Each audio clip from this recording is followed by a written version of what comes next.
Hello children, today we shall start our chapter with the topic decline of the Mauryan Empire.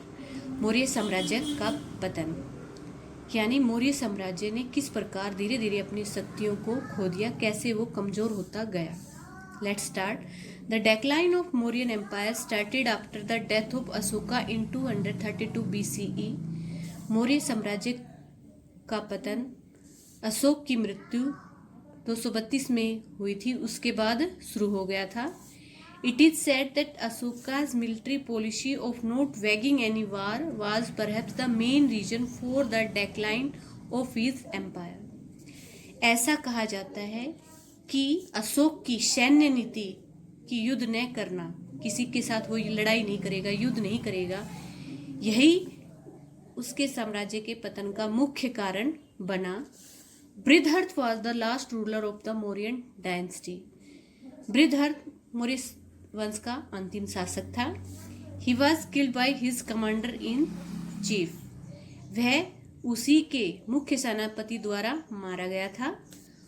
Pushyamitra Shunga in 185 to 73 BCE who captured the throne.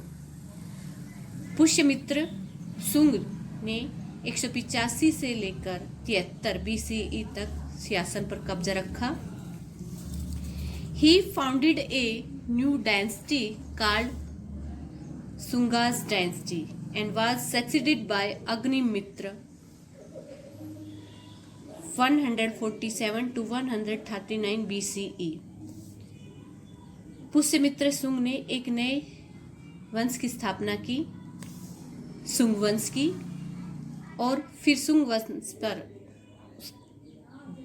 दूसरा जो शासक बना, दूसरा उत्तराधिकारी जो बना था, वो था अग्निमित्र, जिन्होंने 147 से लेकर 139 BCE तक शासन किया. The last ruler of Shunga dynasty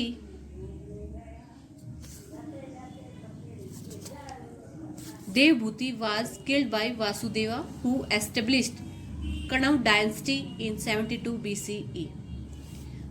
अंतिम शासक शुंग वंश का देवभूति था, जो कि वासुदेव द्वारा मारा गया था, और फिर वासुदेव ने एक नए वंश की स्थापना की जिसका नाम था कणव वंश 72 BCE में. Do you know? A dynasty rule means that the members of the same family become rulers. Usually the son come to the throne after the death of his father. एक वंश शासन का अर्थ होता है एक ही परिवार के सदस्य शासक बने. आमतौर पर क्या होता है कि राजा का बेटा ही राजा की मृत्यु के बाद सिंहासन पर बैठता है. The Mauryan dynasty had 3 important rulers. Maurya वंश के 3 मुख्य शासक थे, चंद्रगुप्त, बिंदुसार, अशोका.